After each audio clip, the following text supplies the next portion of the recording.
Hey guys, I hope all is well. Thank you for joining me for this Truth Talk episode. In today's episode, we're going to be talking about the strangest, most mysterious deaths in the music industry. But before we begin, just a quick reminder to subscribe to the second channel, Truth Network, so you don't miss any new content. We just recently dropped a new episode over there with more to come. You can find the channel tagged in the description of this video or on my main channel page. Thank you all. Now let's get right into it.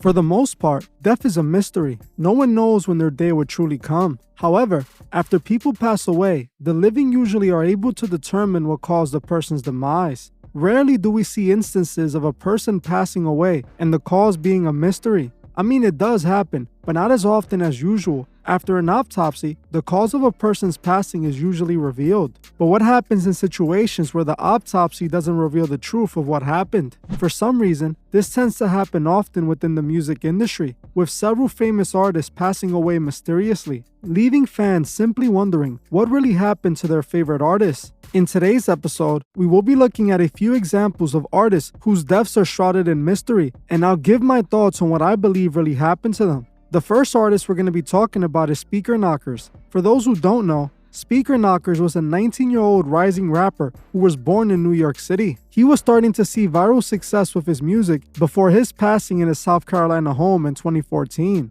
He was known for his song Rico Story alongside You Mad and Lonely. Speaker Knockerz was starting to prove himself as a promising artist. He was also known as a producer making beats for rappers like French Montana, Gucci Mane, and Shy Glizzy. Speaker Knockerz started making beats at home at just 16 years old. His father, who was incarcerated for 10 years, has started helping him with his music once he got out of prison. In no time, Speaker Knockerz was not only working with big artists, he was starting to become one himself. At 19, with multiple viral songs and a list of producer credits, it seemed everything was going great for the young artist. This is when things took an unexpected turn. On May 6, 2014, after family and friends repeatedly tried to contact Speaker Knockerz since the day prior with no success, his body would be found in the garage of his South Carolina home. The day prior, he was celebrating his father's birthday with his father and brother when around 11 p.m., he dropped them off, telling his father he would be back later on. When he didn't come back that night or return his parents' phone calls, they began to get worried. Things got even stranger when he missed his recording studio session and also missed an important business meeting he had planned the following day.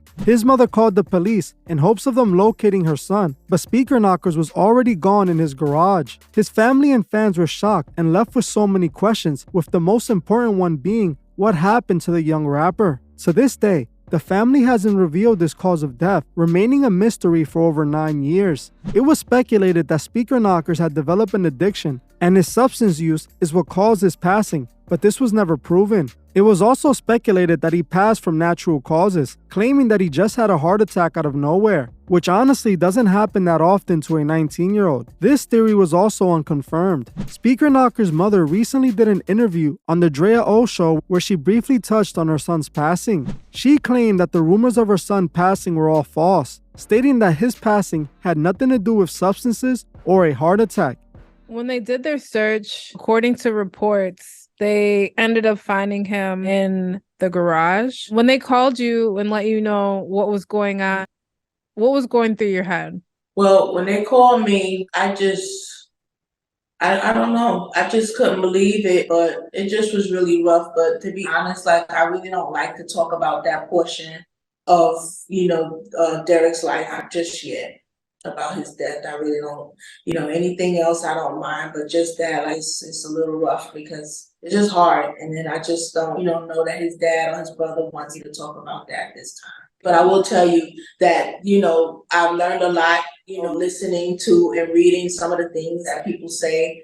And it's like whatever they put out on the media, in the media, that people believe it. And then when I see some things that they say, it's not true at all. Like 95% of the things that they say is not true. My son did not die of any type of substance or anything like that. And he did not have a heart attack.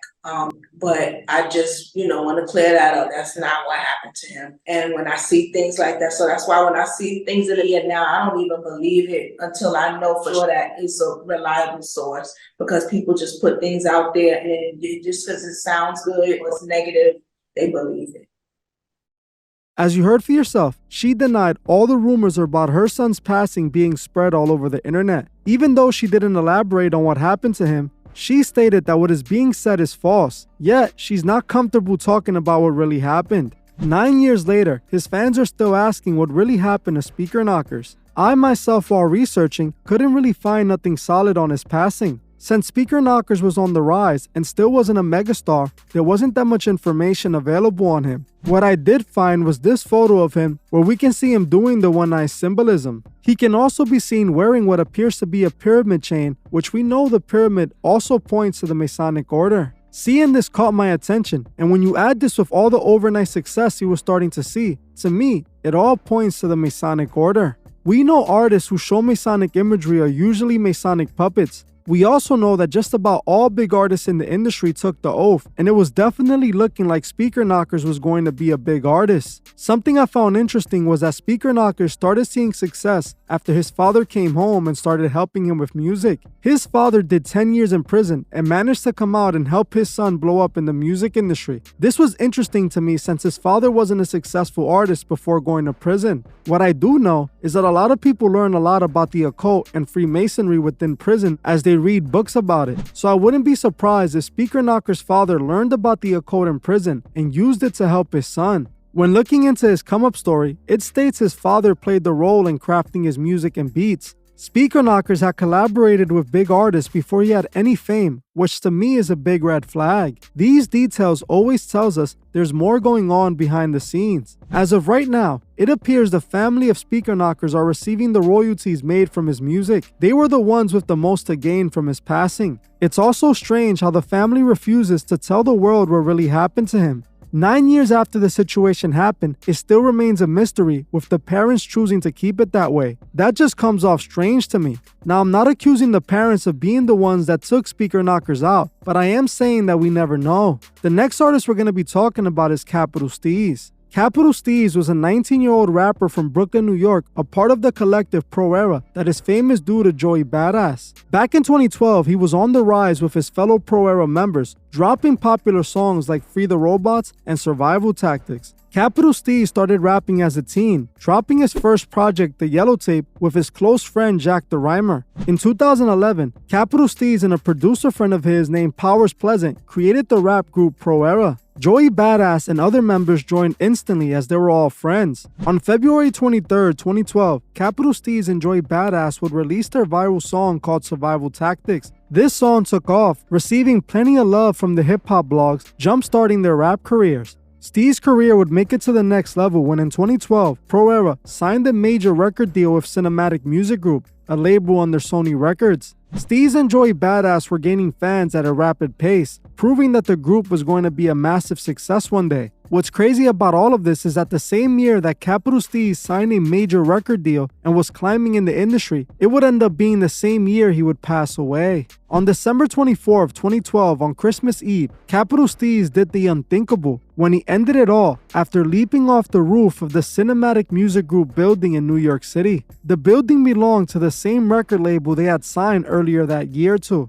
According to reports, sometime during the later hours of December 23rd, Capitol steezz made his way to the top of the Cinematic Music Group building in New York City. While up there, he sent a text message to a loved one that read, "I love you." Then at exactly 11:59 p.m., he tweeted the end from his Twitter. Not long after that tweet, he made the leap from the top of the building. He was later found on the floor clutching a Bible. His family, friends, and fans were shocked to say the least, as no one was expecting this to happen. Why would a young rapper who was on his way to becoming a millionaire end it all the same year he signed a major record deal? It didn't seem to make any sense to anyone. The main theory that people seem to believe was that Capitol steezz took himself out because of Joey Badass. They believed that steezz was jealous of all the success Joey Badass was getting. See, when Pro Era signed to Cinematic Music Group, the label chose to make Joey Badass the frontman of the group, even though it was started by steezz. The label, for whatever reason, wanted to push Joey Badass's music the most out of the group, making him the unofficial leader.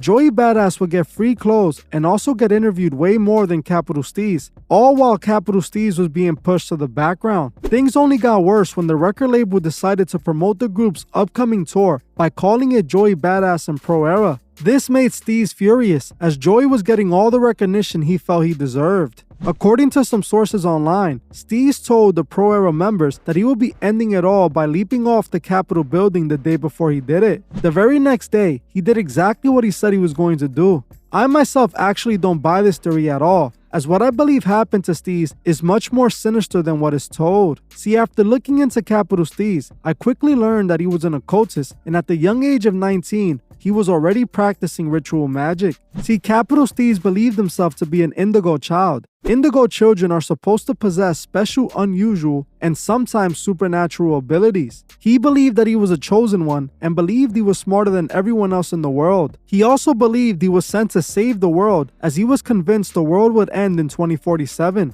Steezz was obsessed with the number 47, as he thought it was the ultimate number of the world, believing it held the keys to the answers of life. He tweeted in 2012, "They predicted that an alchemist would rise with the key to world peace. I think it's me." Openly, Steezz was telling the people exactly who he worships, and no one knew. Alchemists are those who practice alchemy, which is a form of occult magic. He also spoke about 2012, which is important. Remember when back before 2012, people believed the world was going to end on 2012? Well, this was all about the end of the last Aeon and the start of the new one, which is the New Age. In 2012, the New Age started, or the Aeon of Horus. It was even announced in the 2012 massive hit song Radioactive. In that song, they repeatedly mentioned the apocalypse and welcoming the New Age. 2012 was the start of the New Age, which the occultist Aleister Crowley and his followers have been waiting for years. This Aeon or age was supposed to bring death to the Abrahamic religions like Christianity and bring forth a new religion of spiritual enlightenment, where the people are their own gods. If you take a look around, what Crowley prophesies is sadly happening, as people are abandoning God to worship themselves. Steezz believed he was chosen just like Aleister Crowley,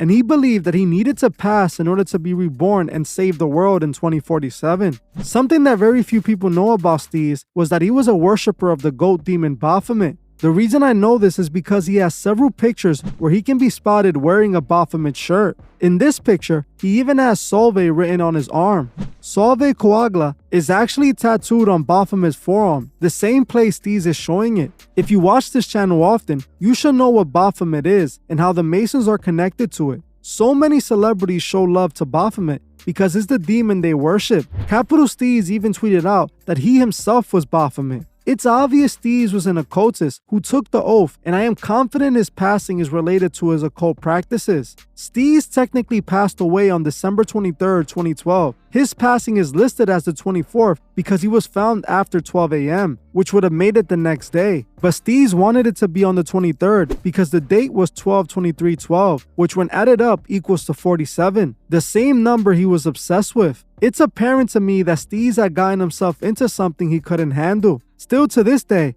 no one knows why Steezz decided to do it, and I'm pretty sure we will never truly find out. The next artist we're going to be talking about is ODB. ODB was a 35-year-old rapper or part of the rap group the Wu-Tang Clan. In the 90s, ODB became a megastar, rising with the most legendary rap group to ever exist. ODB is looked at as one of the most influential rappers to ever live, as his flow and delivery influences rappers to this day. Even though he was a star, his life and career were shrouded in problems. During his peak, he had been arrested several times, but in 2004, he was getting back to what made him a star. On November 13, 2004, ODB was at 36 Chamber Studios, a recording studio owned by RZA. While there, out of nowhere, ODB collapsed and was unconscious. When medics arrived, he was pronounced gone at the scene. After the autopsy report came in, it was discovered that the cause of his passing was substance-related. Many of his fans, though sad, weren't so surprised, as ODB was known for his substance use. Even though his passing doesn't seem like much of a mystery, to me it is. Don't get me wrong, I know people pass away due to substance issues often, and it's one of the leading causes. However, when you start seeing so many famous celebrities going out the exact same way, it makes you start to question things, especially when ODB was known to speak too much, exposing things he wasn't supposed to expose. Most people didn't pay much attention to ODB, as they felt he was just a madman ranting and rambling. The thing is, ODB routinely says things that him being in the industry he shouldn't have said. For example, during a TRL interview, ODB exposed the elite right on television. During this segment of TRL, a fan calls in asking a question about the freedom of the artist regarding if they're allowed to speak their minds. The moment this caller was done asking the question, ODB tried to answer, but the host purposely ignores ODB, making another guest answer. Right before the host was switched to taking a new caller, ODB interrupts the host to answer the question. This is when ODB states that the world is afraid of the government. He also stated that the government took out Tupac and Biggie. We have a phone call right now. Hello? Hello? Hello? Hey, what's your name? Hi, this is Audrey. Audrey, where are you calling from? Indianapolis. From Minneapolis. What's your question? My question is for everyone on the panel. Yeah. I just want to say hi to everybody. Go ahead, My question Audrey. is, do you sometimes feel that you can't always say what you want to say, that you have to be censored? Is that a problem for anybody?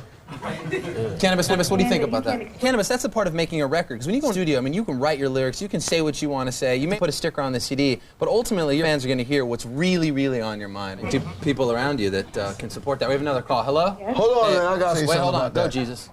Since y'all was talking about saying what, take all this out my mouth. Let me let y'all know how I feel. To me, it's like everybody's scared of the government, you know what I'm saying? Because they killed Tupac, Biggie Smalls. I don't care what y'all say. That's my seeing. Who cares? I'm just letting y'all know, y'all can be afraid of the government all y'all want to. I've been afraid of the government for 29 years. Y'all ain't telling me I was Jesus, so it's okay. I love you. Don't, you know, I'm just letting y'all know all that afraid of the government stuff, you know what I'm saying?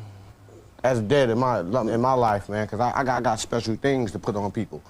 As you saw for yourself, ODB exposed the industry. We also saw how the TRL host tried to ignore ODB because they knew he would answer with an unpredictable answer. In another interview, ODB straight up states that the government is trying to get rid of him. He referred to them as the big cats, stating that it was Bush in them. I just wanted to know if you've learned anything new in jail or in jail or any. Trying to kill man, period. Yeah, how so? Government, man. I don't know, G. They on my ass. You know what I'm saying? I don't know how to shake these cats. Saying these are the big cats. I'm not talking about these because it's President Bush, right? As you heard for yourself, ODB seemed worried and made it clear that he felt that they were after him. If you watch my channel, then you should know that Bush is a Masonic puppet who's a Freemason and a member of the Yale secret society, the Skull and Bones. I believe ODB knew he would be taken out, and that's why he was going around stating this. People just didn't believe him because they thought he was crazy or on substances. But in reality, he was trying to expose the truth, all while, according to him, being hunted. What I found interesting is that the Wu-Tang Clan, especially RZA, seems to be occultists and Masonic puppets. In this photo, we can find RZA doing the one-eye symbolism. He also used plenty of Masonic imagery throughout his music career. When looking into ODB's passing, something much darker seems to have happened to him. He passed just 2 days before his 36th birthday while at the 36 Chamber Studios. The debut project that made him a star was 36 Chambers, a project by Wu-Tang. RZA's career only thrived after ODB's passing, while ODB was put to rest. Interestingly, ODB called himself Jesus in that TRL interview and often called himself Baby Jesus. We know Jesus was sacrificed for our sins, and I believe ODB was sacrificed for the Wu-Tang. ODB was unpredictable and uncontrollable, and I believe they wanted him out of the way just like ODB was claiming. I don't think his passing was due to substances he took on purpose. So many artists get taken out this exact same way, which to me always appears suspicious. In my opinion, all these artists we talk about today had deaths that were shrouded in mystery. These situations all left me thinking and with many questions. So many celebrities go out so mysteriously, and I wasn't able to cover them all here. So if you want to see a part 2, comment part 2 below. If you guys think I should look into a specific celebrity's passing, let me know below. One thing we can learn from this video is that the music industry is a dark, mysterious place that if you value your soul, you should avoid with your life. Well, that's it for this video. Thank you all for watching, and I'll see you guys in the next one.